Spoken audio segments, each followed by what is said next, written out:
Halo, jumpa lagi kita di teori graf. Melanjutkan materi teori graf sebelumnya, di mana di materi sebelumnya kita sudah mempelajari tentang terminologi-terminologi di dalam graf, kemudian operasi-operasi di dalam graf, seperti pada dasarnya di dalam graf itu bisa dilakukan operasi pada himpunan gitu ya. Kita bisa menjumlahkan, mengurangi, kemudian ada menghapus gitu. Nah, hari ini kita lanjutkan dengan materi graf berikutnya, yaitu graf planar dan pewarnaan. Coba lihat. Jadi, untuk menyelesaikan sebuah permasalahan model graf dengan bantuan komputer, maka graf tersebut harus disajikan dalam bentuk matrik dulu. Di awal pembahasan teori graf, sudah saya bahas tentang bagaimana graf itu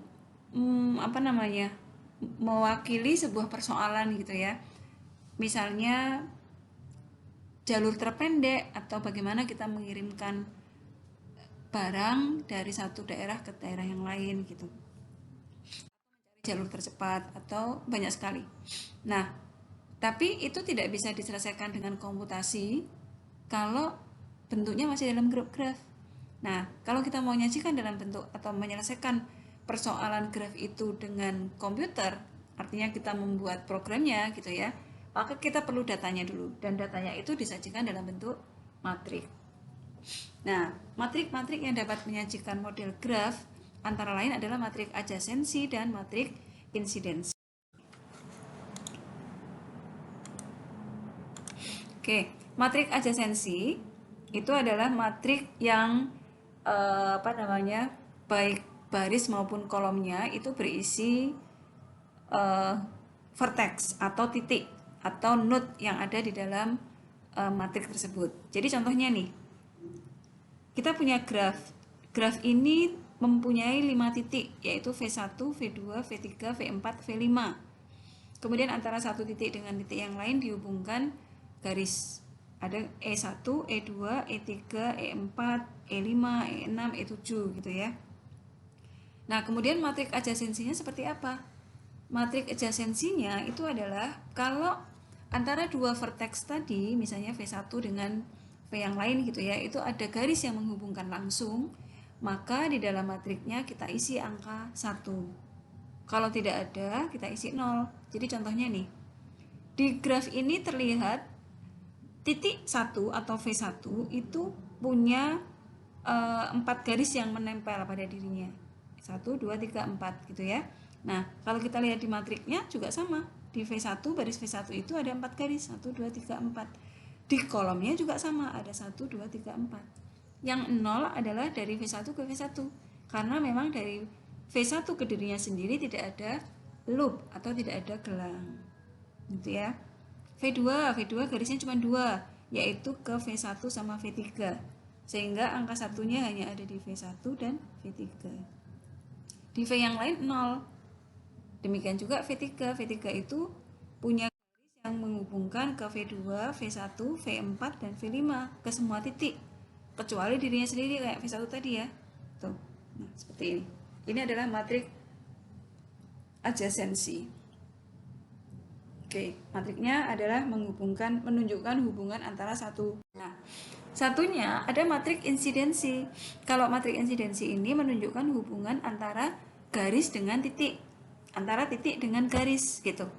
Jadi barisnya kita isikan titik, kemudian untuk kolom-kolomnya kita isikan garis-garisnya atau edge-edge-nya. Masih dengan graf yang sama, kita punya 5 titik dengan 8 garis. V1 itu insiden dengan E1, E2, E4, E5. Jadi kita beri angka 1 di E1, E2, E4, E5. Untuk E3, E6, E7, E8 karena tidak nempel di titik V1, maka di sini kita isikan 0. Begitu. Yang V2 juga sama. V2 itu garis yang menempel di V2 itu adalah E1 dan E3. Jadi di sini kita isikan 1 hanya pada kolom E1 dan kolom E3. Begitu ya, dan seterusnya. Ini adalah matrik insidensi. Jadi matrik adjasensi adalah matrik yang menghubungkan atau menunjukkan hubungan antara satu vertex dengan vertex yang lain, antara satu titik dengan titik yang lain. Sedangkan matrik insidensi adalah matrik yang menunjukkan hubungan antara vertex dengan garisnya. Baik, kita lanjut ini sebentar. Kalau ini digambarkan tadi kan ada grafiknya saling silang-silang gitu. Nah, itu berarti bukan planar. Nah, kalau planar itu disajikan dalam bentuk secara mendatar, plain, tapi nggak ada garis yang berpotongan. Nah, graf ini banyak dipakai di dalam peta atau map gitu ya.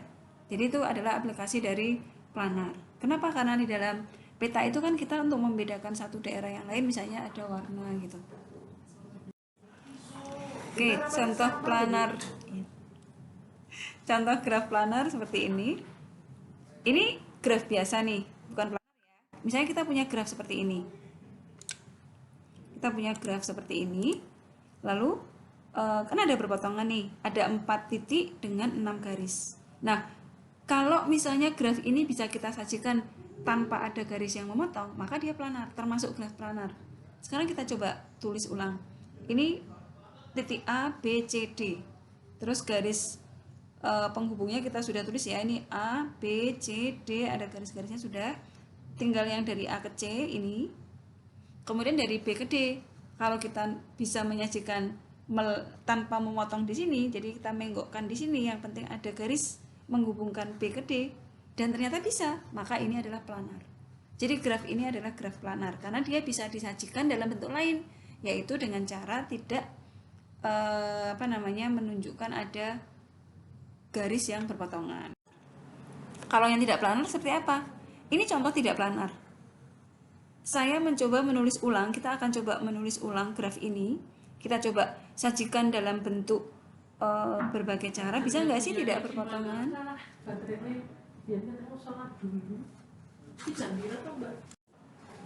Oke, nah kita tulis dulu 5 titik ini. Itu ya. 5 titik ini, kemudian garis-garisnya yang luar bisa kita tuliskan dulu. Kemudian dari sini ke sini, ini bisa nih. Yang belum adalah yang ini. Sekarang kita coba lewatkan atasnya, biru. Bisa ya. Kemudian yang ini, kita lewatkan bawahnya. Ini, bisa. Nah, yang belum adalah yang garis ini. Ini mau disusun lewat ke sini, dia motongnya dengan garis ini. Kalau lewat atas, nanti motongnya dengan sini. Jadi dengan cara apapun, kita tidak bisa menggambarkan garis dari titik ini ke sini tanpa memotong garis yang lain. Nah, karena berpotongan inilah, maka graf ini adalah contoh graf bukan planar. Karena kita tidak bisa menyajikan graf itu dalam bentuk mendatar yang tidak ada garis yang berpotongan. Gitu ya. Itu adalah graf planar. Sekarang graf bidang. Graf planar yang digambarkan dengan sisi-sisi yang tidak berpotongan tadi itu disebut dengan graf bidang. Jadi ini graf bidang. Ini kan sebetulnya semuanya 4 graf yang sama nih. Sebetulnya sama nih 3 graf ini. Graf dengan 4 titik, ini juga dengan 4 titik. Kemudian relasi antar garisnya. Dari A itu ada garis ke B sama ke D. Dari A ada garis B ke D. Dari sini A ada garis B sama ke D. Sama ke C. Sama ke C, sama ke C. Jadi sama.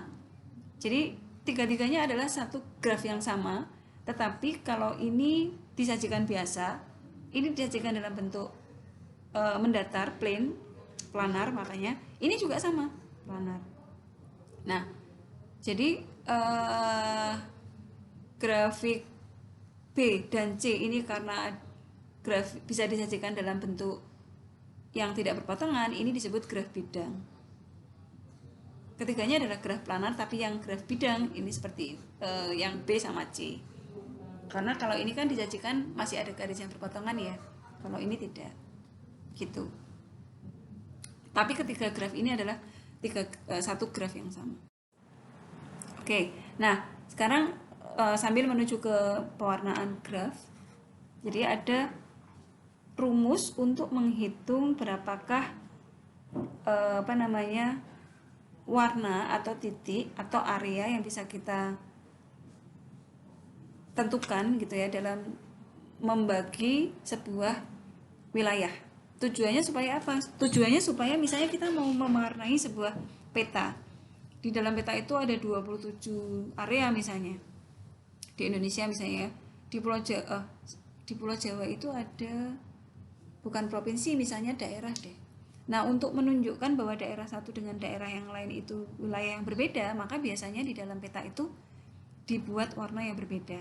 Nah, kalau semua kota itu dibuat warnanya berbeda semua, maka jumlah warna yang tersedia nggak akan cukup gitu. Jadi sebetulnya satu warna bisa diulang asalkan digunakan untuk daerah lain yang tidak berdampingan langsung, gitu ya. Nah, itu bisa digunakan rumus Euler ini. Jadi rumus Euler ini bisa dipakai untuk menentukan jumlah daerah, jumlah area ketika diketahui banyaknya titik sama banyaknya garis. Oke, rumusnya adalah ini, N min E plus R itu sama dengan 2. Atau kalau kita mau menghitung berapakah jumlah wilayah atau areanya, berarti R itu diambilkan dari banyaknya jumlah garis. Di sini saya pakai E karena singkatan dari edge. Banyaknya garis dikurangi banyaknya titik atau vertexnya atau node-nya N ya, ditambah 2. Maka itu nanti akan menjadi jumlah regionnya atau wilayahnya. Kita coba, misalnya kita punya grafik seperti ini. Graf ini terdiri dari 7 titik dengan 11 garis ya, 7 titik dengan 11 garis. Kemudian kita mau hitung berapakah jumlah areanya gitu. Nah, sebenarnya kita bisa langsung mewarnai aja kan, atau melihat aja, oh ini daerah 1, ini R2, ini R3, ini R4, R5 sama R6. Ini kan sebetulnya juga termasuk area ya, di luar dia gitu. Tapi kita hitung dia sebagai area juga. Nah, jadi edge-nya ada 11, garisnya ada 11, dikurangi jumlah titiknya ada 7 ditambah 2, jadi 4 tambah 2. Jadi areanya ada 6. Ya, 1 2 3 4 5 6. Gitu. Oke, nah nanti kalian coba tunjukkan apakah graf-graf berikut planar atau bukan. Jadi misalnya nih yang kubus di sini, ini titiknya ada 8. Jadi kalian buat 8 titik, kemudian coba hubungkan garis-garis ini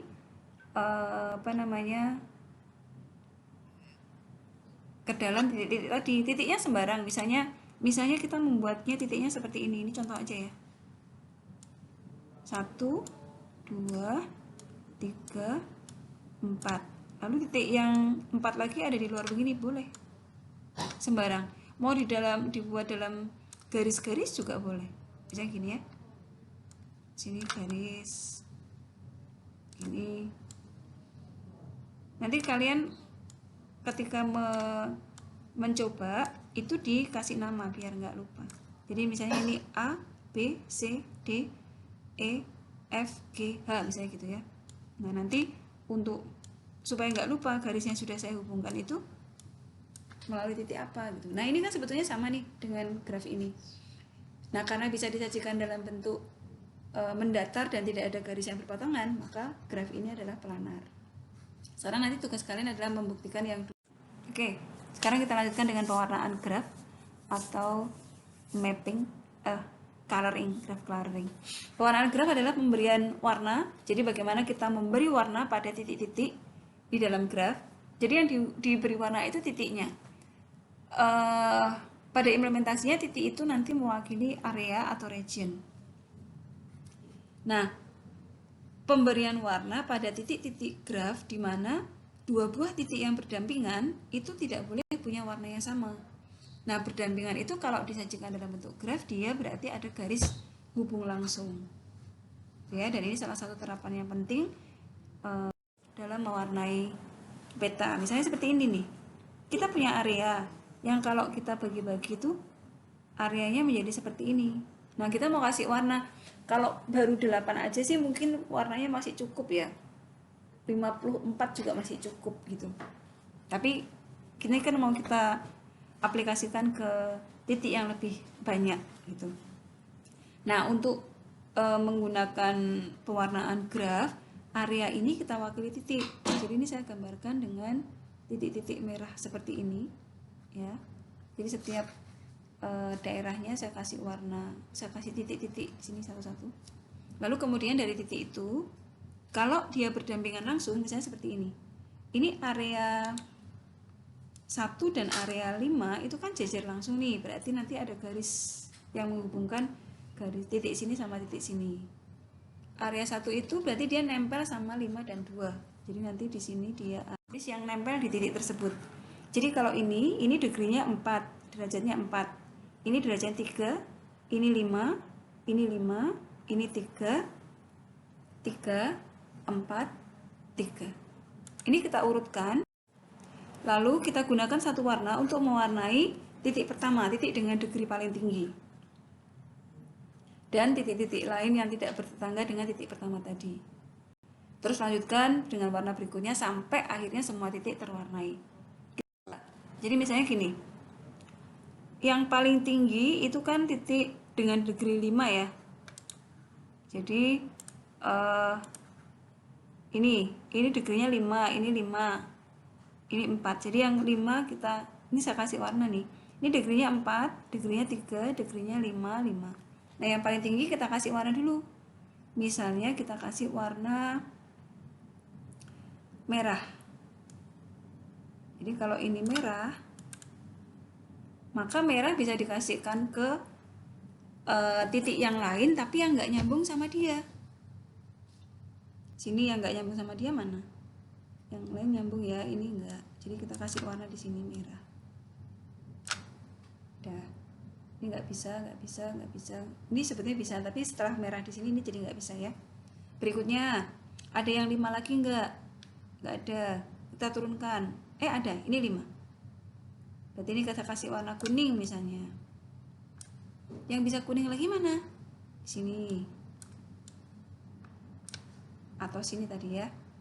Oke.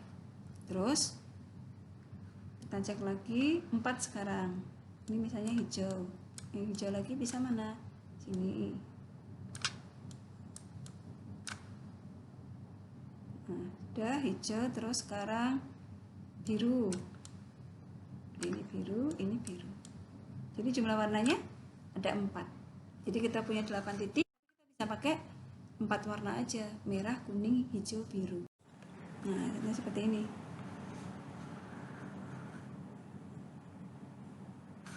Di pertama kita kasih warna merah, di sini saya kasih warna merah, lalu cari warna merah lain yang nggak nyambung sama dia.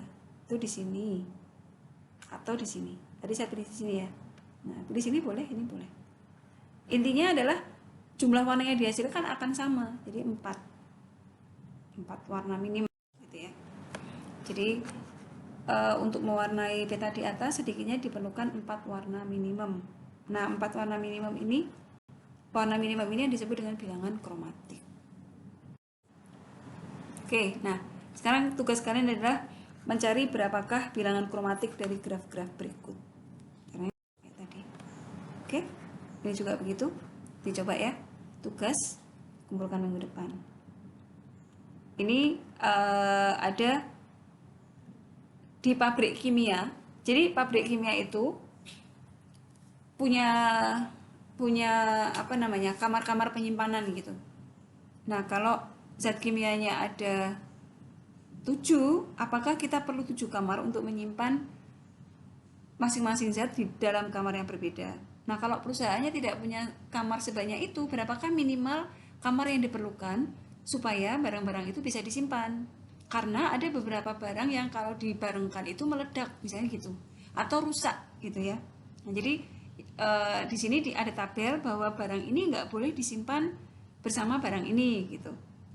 Nah, kalian bisa buat graf zat-zat kimia itu adalah titik-titiknya, kemudian garisnya misalnya menghubungkan karena nanti mau pewarnaan itu kan kalau antara satu titik dengan titik lain ada garisnya, maka warnanya nggak boleh sama. Nah, kalau warna itu nanti kita wakili di sini samar, berarti untuk zat yang mudah meledak kalau digabungkan, maka dia tidak boleh diletakkan di kamar yang sama. Jadi di dalam graf untuk grafik misalnya zat A, dia tidak bisa disimpan bersama B dan D. Maka nanti grafiknya A itu harus ada garis ke B sama ke D gitu. Karena kalau ada garisnya berarti warnanya nggak boleh sama gitu ya. Nanti kalian coba grafiknya. Kalian buat titik A sampai G, kemudian A terhubung ke B dan D, A, B terhubung ke titik ini dan seterusnya. Baru kalian buat warnanya dengan well power tadi. Oke, ini juga sama. Sebuah departemen punya 6 kelompok kerja yang setiap bulannya harus mengadakan rapat 1 kali. Ke-6 anggota itu seperti ini kelompoknya. K1 isinya Amir, Budi, Yanti. K2 Budi, Hasan, Tommy. K3 Amir, Tommy, Yanti, dan seterusnya. Berapakah banyaknya waktu rapat berbeda yang harus direncanakan sehingga tidak ada anggota kelompok kerja yang didapatkan itu tabrakan gitu. Karena ada satu kelompok, misalnya Budi nih, dia ikut 3 kelompok. Yanti juga tidak hanya satu kelompok, ada kelompok lain juga dia ikut gitu ya. Sama ini. Satu negara terdapat 7 buah stasiun televisi. Nah, pemerintah menetapkan aturan bahwa 2 buah stasiun TV yang jaraknya kurang dari 150 itu tidak boleh beroperasi pada frekuensi yang sama. Nah, berarti kasus pewarnaan di sini adalah kasus pemberian frekuensi. Tabelnya menunjukkan seperti ini. Nah, kalau ada 7 buah stasiun televisi, kita punya 7 frekuensi, itu nggak masalah, cuma kan mahal. Jadi mungkin frekuensinya bisa tidak harus sampai 7, karena ada satu frekuensi yang bisa dipakai bersamaan selama jaraknya jauh gitu ya. Nah, kalian buat 7 titik, kemudian jarak itu menunjukkan yang di atas 150 kalian ada garisnya. Karena kalau ada garisnya berarti warnanya tidak boleh sama. Jadi frekuensinya tidak boleh sama gitu ya. Oke, itu kalian coba 4 soal dikumpulkan minggu depan. Oke? Nanti kalau lupa diputar lagi ya. Oke, saya akhiri dulu materi pertemuan hari ini. Kalau ada pertanyaan silakan ditanyakan di grup. Kalau tidak ada boleh langsung dikerjakan. Selamat sore. Wassalamualaikum warahmatullahi wabarakatuh.